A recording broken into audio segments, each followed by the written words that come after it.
ಹರೇ ಶ್ರೀನಿವಾಸ, ಹರಿ ಓಂ. ಎಲ್ಲರಿಗೂ ಸರಸ್ವತಿ ಶ್ರೀವಾದಿ ಚಾನಲ್ಗೆ ಸ್ವಾಗತ. ಸ್ನೇಹಿತರೆ, ನಾವು ನಿನ್ನೆ ಮಾಮೂಲಿ ದಿನ ಹೋದಂಗೆ ವಾಕ್ ಹೋಗ್ತಾ ಇದ್ವಿ, ನಾನು ನಮ್ಮ ಸ್ನೇಹಿತೆ ಇಬ್ರು.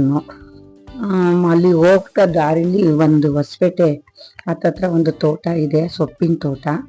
ಅಲ್ಲಿ ಯಾವಾಗಲೂ ನಾವು ಹೋದಾಗಲೂ ಸೊಪ್ಪು ತಗೋತಾ ಇರ್ತೀವಿ. ಒಂದು 50 ರೂಪಾಯಿಗೆ, ಒಂದು 40 ರೂಪಾಯಿ, ಹಿಂಗೆ 50 ರೂಪಾಯಿಗೆ ಜಾಸ್ತಿ ತಗೊಳ್ಳೋದು. ನಾವು ತೊಗೊಂಡ್ರೆ ಅವ್ರೇನು ಕಟ್ತಾರೆ, ಏನು ಲೆಕ್ಕ ಹಾಕ್ಕೊಡಲ್ಲ, ಹಂಗೆ ಕಿತ್ಬಿಟ್ಟು ಕೊಟ್ಬಿಡೋರು. ಸುಮಾರು ಸರಿ ತೊಗೊಂಡಿದ್ವಿ, ತುಂಬ ಚೆನ್ನಾಗಿರುತ್ತೆ. ಅವರು ಮಾಮೂಲಿ ಸೀಮೆ ಗೊಬ್ಬರನೇ ಹಾಕ್ಬಿಟ್ಟು ಸೊಪ್ಪನ್ನ ಅಲ್ಲಿ ಬೆಳೀತಾರೆ. ಭಾಳ ಡಿಮ್ಯಾಂಡ್ ಇದೆ ಆ ತೋಟದಲ್ಲಿ. ನಾವು ಜಾಸ್ತಿ ಆ ರೂಟಲ್ಲೇ ವಾಕಿಂಗ್ ಹೋಗ್ತೀವಿ. ನಿನ್ನೆನೂ ಹಂಗೆ ವಾಕಿಂಗ್ ಹೋಗ್ಬೇಕಾದ್ರೆ ಅಲ್ಲಿ ಸೊಪ್ಪು ನೋಡೋಣ ಅಂತ ನಾನು ನನ್ನ ಫ್ರೆಂಡ್ ಇಬ್ಬರು ಹೋದಾಗ ನನ್ನ ಫ್ರೆಂಡು ಕೇಳಿದ್ಲು, ಸೊಪ್ಪು ಬೇಕು ಕೊಡಿ ಅಂತ. ಅವರು ಏನು ಮಾಡಿದ್ರು, ನಾವು ಇವತ್ತು ದುಡ್ಡೇನು ಬೇಡ, ನೀವೇ ಬಂದು ಕಿತ್ಕೊಂಬಿಡಿ, ಫ್ರೀಯಾಗಿ ಕೊಡ್ತೀವಿ ಅಂತ ಹೇಳ್ಬಿಟ್ರು. ನಾನು ನನ್ನ ಫ್ರೆಂಡು ಇಬ್ಬರು ಹೋಗಿದ್ದೇನೆ. ಏನು ಕವರು ತೊಗೊಂಡೋಗಿಲ್ಲ, ಏನೂ ಇಲ್ಲ. ಇಬ್ಬರೂ ಒಂದು 2-3 ಕಟ್ಟಷ್ಟೆಲ್ಲ ಚೆನ್ನಾಗಿ ಕಿತ್ಕೊಂಡು ಇಬ್ಬರೂ ತುಂಬ ಖುಷಿಯಾಗೋಯ್ತು ಸ್ನೇಹಿತರೆ. ಆ ಸೊಪ್ಪನ್ನ ಇಬ್ಬರು ನನ್ನ ಫ್ರೆಂಡ್ ಬಂದು ಭಾಳ ಫಾಸ್ಟ್ ಇದ್ದಾಳೆ. ಅವಳು ಭಾಳ ಚೆನ್ನಾಗಿ ಹುಡುಕಿ ಕಿತ್ಲು. ಸುಮಾರು ಹೊತ್ತು, ನನಗೆ ಅಭ್ಯಾಸ ಇಲ್ಲ, ಅದರಲ್ಲಿ ಇರೋದ್ರಲ್ಲಿ ನೋಡಿ ಕಿತ್ಕೊಂಡು ಭಾಳ ಖುಷಿಯಾಗಿ ವಾಕಿಂಗೇ ಹೋಗಲಿಲ್ಲ. ಹೆಂಗೆ ಮಾತಾಡ್ಕೊಂಡು ನಗಾಡ್ಕೊಂಡು ತಿರ್ಗಾ ವಾಪಸ್ ಮನೆಗೆ ಬಂದ್ಬಿಟ್ವಿ. ಬಂದು ಅಲ್ಲೇ ಒಂದು ಹೊಂಗೆ ಮರ ಇದೆ, ಮಾಮೂಲಿ ನಾವು ಕುತ್ಕೊಳ್ತೀವಿ ಮೀಟಿಂಗ್ ಮಾಡಿಕೊಂಡು. ಆ ಹೊಂಗೆ ಮರದಡೆ ಕುತ್ಕೊಂಡು ಕ್ಲೀನಾಗೆಲ್ಲ ಒಂದು ಬಿಡಿಸ್ಕೊಂಡು, ಒಂದು ಅಜ್ಜಿನೂ ಬರ್ತದೆ ಯಾವಾಗಲೂ ಅಲ್ಲಿಗೆ, ಅಜ್ಜಿನೂ ಕುತ್ಕೊಂಡು ಎಲ್ಲರೂ ಸೊಪ್ಪನ್ನ ಬಿಡಿಸ್ಕೊಂಡ್ವಿ. ಒಂದು 2-3 ದಿವ್ಸಕ್ಕೆ ಆಗೋ ಅಷ್ಟು ಸೊಪ್ಪು ಸಿಕ್ತು ಸ್ನೇಹಿತರೆ. ಇನ್ನೂ ಇತ್ತು ಮಸ್ತನಾಗಿ, ಆದರೆ ನಮಗೆ ಬಿಡ್ಸೋಕ್ಕೆ ಕೀಳಕ್ಕೆ ಆಗಲಿಲ್ಲ. ಸಾಯಂಕಾಲ ಆದಂಗೆ ಆಯಿತು, ಸಾಕ್ಬಿಡು ಅಂತ ಹೇಳಿ ನಾನು ಹೇಳಿದೆ, ತಗೊಂಡೋಗಿ ಇವತ್ತು ಬಸ್ಸಾರು ಮಾಡಿಬಿಡ್ತೀನಿ, ನಮ್ಮ ಬೇಕಿ ತೊಗರಿಕಾಯಿ ಕೊಟ್ಟಿದ್ದಾರೆ ಕಣೆ ಅಂತೇಳಿ. ನಿನ್ನೆ ಬೇರೆ ಗುರುವಾರನ ನಮ್ಮ ಚಿಕ್ಕ ಮಗಳು ಬಂದಿದ್ರು, ನಾವು ಮಟನ್ ಮಾಡೋಣ ಅಂತ ಆಸೆ ಆಗಿದ್ದೆ. ಅವಳು ನಾನು ತಿನ್ನಲ್ಲ ಅಂದ್ಬಿಟ್ಲ ಮಟನ್ನ.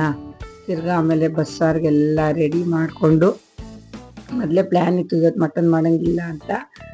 ಮತ್ತು ತಗೊಬಂದು ಸೊಪ್ಪೆಲ್ಲ ಕ್ಲೀನಾಗಿ ಸೋಸ್ಕೊಂಡು ಬಿಡಿಸ್ಕೊಂಡು ಕುಕ್ಕರ್ಗೆ ತುಂಬಿ ಬಸ್ಸಾರಿಗೆ ನೋಡಿ ಒಂದು ಈರುಳ್ಳಿ, ಟೊಮೊಟೊ, ಮೆಣಸಿನ್ಕಾಯಿಂದ ಬೆಳ್ಳುಳ್ಳಿ, ಹುಣಸೆಹಣ್ಣು ಎಲ್ಲ ಹಾಕ್ಕೊಂಡು ಚೆನ್ನಾಗಿ ಹುರ್ಕೊಬಿಟ್ಟು, ಯಾಕಂದರೆ ನನ್ನ ಚಿಕ್ಕ ಮಗಳೇ ಮಾಡಿದ್ಲು ನಿನ್ನೆ ಅಡುಗೆನ. ಅವಳು ಸುಮಾರು ಯಾವತ್ತೂ ನಮ್ಮ ಮನೇಲಿ ಮದುವೆ ಮುಂಚೆ ಮಾಡ್ತಾಯಿದ್ಲು.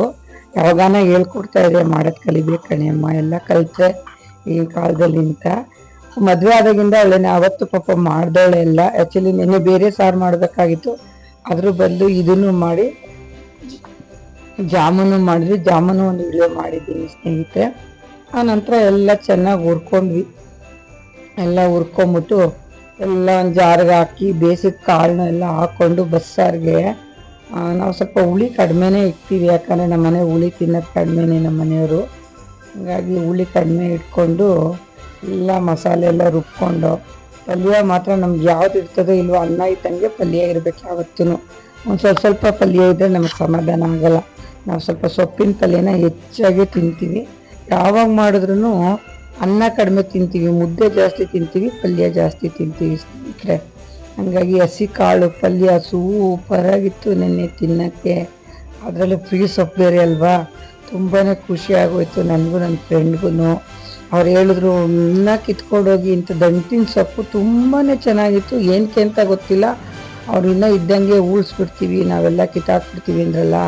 ಸೊ ಹಂಗಾಗಿ ನಾವು ಹೋಗಿ ಸ್ವಲ್ಪ ಹೆಚ್ಚಾಗಿ ಕಿತ್ಕೊಂಬಂದು ಬಸ್ಸಾರು ಎಲ್ಲ ರೆಡಿ ಮಾಡಿ ಅಲ್ಲೆಲ್ಲ ಒಗ್ಗರಣೆ ಹಾಕಿ ಮಸಾಲೆ ರುಬ್ಕೊಂಡು ನಾವು ಅದಕ್ಕೆ ಒಂದು ಬಸ್ಸಾರನ್ನ ರೆಡಿ ಮಾಡಿಕೊಂಡು, ನಿನ್ನೆ ಬೇರೆ ಸ್ಪೆಷಲ್ ಮಾಡೋಂಗೆ ಇಲ್ವಲ್ಲ, ಆ ಪ್ರಯುಕ್ತ ಈ ಸೊಪ್ಪು ಸಿಕ್ಕಿದ್ದು ಒಂದು ನನಗೆ ಇದಾಗೋಯ್ತು.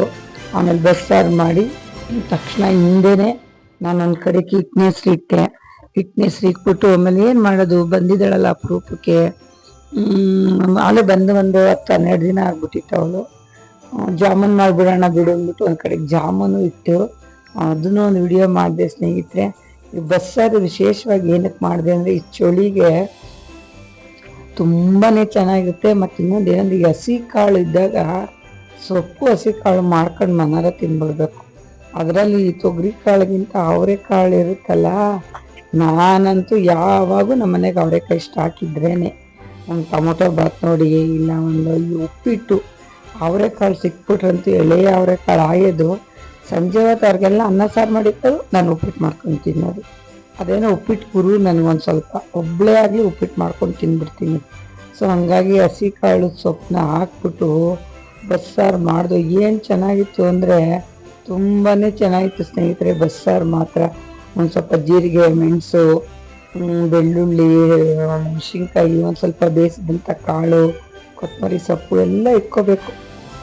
ಎಲ್ಲ ಇಕ್ಕೊಂಡು ರುಬ್ಬಿಟ್ರೆ ಕೆಲವು ಸ್ವಲ್ಪ ಹುಳು ಜಾಸ್ತಿ ಮಾಡ್ತಾರೆ, ನಾವು ಒಂದು ಸ್ವಲ್ಪ ಹುಳು ಕಡಿಮೆ ಮಾಡ್ತೀವಿ. ಮಾಡಿ ಹಿಂದೆನೇ ಹಿಟ್ಟನೆಸ್ರು ಕಟ್ಟಿ ಮುದ್ದೆ ಕಟ್ಟಿ ಸರಿ ಊಟಕ್ಕೆ ಕೊಟ್ಟೆ. ಎಲ್ಲರೂ ಖುಷಿಯಾಗಿ ನೈಟು ಊಟ ಮಾಡಿದ್ರು. ಮತ್ತು ಏನೇ ಹೇಳಿ ಸ್ನೇಹಿತರೆ, ಈ ಚಳಿಗಾಲದಲ್ಲಿ ಈ ಬಿಸಿ ಬಿಸಿ ತಿನ್ಕೊಂಬಿಡ್ಬೇಕು. ನಾನಂತೂ ಮುದ್ದೆ ಕಟ್ಟಿದ ತಪ್ಪಲೆಗೆ ಹಾಕಲ್ಲ. ಇವತ್ತು ವಿಡಿಯೋಗೋಸ್ಕರ ನಾನು ತಪ್ಪಲೆಗೆ ಹಾಕಿದ್ದೀನಿ. ಯಾವತ್ತೇ ಮುದ್ದೆ ಕಟ್ಟರು ನಾನು ತಟ್ಟೆ ಮಡಿಕೊಂಡು ತಟ್ಟೆ ಮುದ್ದೆ ಎಸಿತಾ ಇರೋದು, ಸಾಂಬಾರು ಉಳ್ಕೊತಾ ಇರೋದು, ತುಪ್ಪ ಹಾಕತ್ತಾ ಇರೋದೆ, ಹಾಚ್ಕೊಬಿಟ್ಟು ತಿನ್ಕೊಂಬಿಡೋದೆ. ಈ ಕೆಲವ್ರು ಅವರೇ ನಮ್ಮನೆ ಆಮೇಲೆ ಉಂಡು ತಿನ್ಬಿಡು, ಆಮೇಲೆ ಉಂಡು ತಿನ್ಬಿಡು ಅಂತಾರೆ. ನಾನು ಅವ್ರ ಬಗ್ಗೆ ತಲೆನೇ ಕೆಡ್ಸ್ಕೊಳಕ್ಕೆ ಹೋಗಲ್ಲ.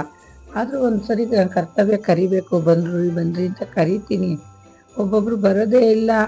ಅವಾಗೇನು ಮಾಡ್ತೀನಿ, ಅವ್ರಿಗೆ ಎಷ್ಟು ಬೇಕೋ ಅಷ್ಟು ಹಾಕೋದು. ನಾನು ಮಾತ್ರ ನೋಡಿ ಶಿಸ್ತಾಗಿ ತಟ್ಟೆಗೆ ಹಾಕೊಂಡು ತುಪ್ಪ ಹಾಕೊಂಡು ಸಾಂಬಾರು ಉಯ್ಕೊಂಡು ಊಟ ಮಾಡ್ತಿದ್ರೆ ಹೆಂಗಿರುತ್ತೆ ಗೊತ್ತಾ ಬಸ್ಸಾರು. ಸ್ನೇಹಿತರೆ, ನೀವು ಹೊಸಪೇಟೆ ಗೇಟಲ್ಲಿ ಚೆನ್ನಾಗಿರುತ್ತೆ, ಸೊಪ್ಪು ಬೆಳೀತಾರೆ. ನಿಮಗೂ ಏನಾನ ವಾಕಿಂಗ್ ಮಾಡ್ಕೊಬಂದು ಇಷ್ಟ ಆದರೆ ನೀವು ಒಂದ್ಸರಿ ಬಂದಲ್ಲಿ ಸೊಪ್ಪು ತಗೊಂಡು ರುಚಿ ನೋಡಿ ಸ್ನೇಹಿತರೆ. ಯಾಕೆ ಈ ವಿಡಿಯೋ ಮಾಡಿದೆ ಅಂದರೆ, ಫ್ರೀಯಾಗಿ ಕೊಟ್ಟಿರೋದಕ್ಕಾದ್ರೂ ಈ ಸೊಪ್ಪಿನ ಪಲ್ಯ ಸಾರು ಮಾಡಬೇಕು ಅನಿಸ್ತು. ಸೊ ಹಂಗಾಗಿ ಒಂದು ವಿಡಿಯೋ ಮಾಡಿ ಅವ್ರನ್ನೂ ಮಾಡಿದ್ದೆ. ಅವರೇನು ಬೇಡ ಬಿಡಿ ಅಂದರು. ಸೊ ಹಂಗಾಗಿ ಸೊಪ್ಪು ಸಾರು ಮುದ್ದೆ ಸೊಳಿಗೂ ತುಂಬಾ ಚೆನ್ನಾಗಿತ್ತು. ಮುದ್ದೆ ಸಾರು ಆಗಿದ ತಕ್ಷಣವೇ ಕೂತ್ಕೊಂಡು ಶಿಸ್ತಾಗಿ ಊಟ ಮಾಡಿಬಿಟ್ಟೆ. ನಾನು ಯಾರನ್ನೂ ಕಾಯೋದಿಲ್ಲ, ನನ್ನ ಬುದ್ಧಿ ಅಷ್ಟೇ, ಉಣ್ಣುವಾಗ ಕರಿತೀನಿ ಬನ್ನಿ ಅಂತ. ನಾನು ಮಾಮೂಲಿ 8 ಗಂಟೆ ಒಳಗೆ ನಾನು ಊಟ ಮುಗಿದೋಗ್ಬಿಟ್ಟು ನಾನು ರೋಡ್ಗೆ ಹೋಗಿ ವಾಕಿಂಗ್ ಮಾಡ್ತಾ ಇರಬೇಕು. ಈಗ ಬಿಗ್ ಬಾಸ್ ಬರೋದ್ರಿಂದ ಒಂದು 9:30 ಒಳಗೆ ಬಂದುಬಿಡ್ತೀನಿ ಸ್ನೇಹಿತರೆ. ಹಾಗಾಗಿ ನೀವು ಅಷ್ಟೇ ಬಿಸಿ ಊಟ ಮಾಡಿ. ಮುದ್ದೆನ ತಪ್ಪಲೆ ಒಳಗೆ ಹಾಕಲೇಬೇಡಿ, ತುಪ್ಪಲೆಗೆ ಹಾಕಿದ್ರೆ ಟೇಸ್ಟ್ ಹೋಯ್ತು. ತಟ್ಟೆಗೆ ಹಾಕೋತಾ ಇರಬೇಕು ಮುದ್ದೆನ, ಸಾಂಬಾರು ಹಾಕೋತಾ ಇರಬೇಕು, ಬಾರಿಸ್ತಾ ಇರಬೇಕು. ಇರೋ ಜನ್ಮ ಇರೋ ತಕ್ಕ ಬಿಸಿ ತಿನ್ನಿ. ಎಲ್ಲರಿಗೂ ಒಳ್ಳೆಯದಾಗಲಿ. ಹರಿ ಓಂ ಹರೇ ಶ್ರೀನಿವಾಸ. ಈ ವಿಡಿಯೋ ಇಷ್ಟ ಆದರೆ ಸಬ್ಸ್ಕ್ರೈಬ್ ಆಗಿ, ಲೈಕ್ ಮಾಡಿ, ಶೇರ್ ಮಾಡಿ.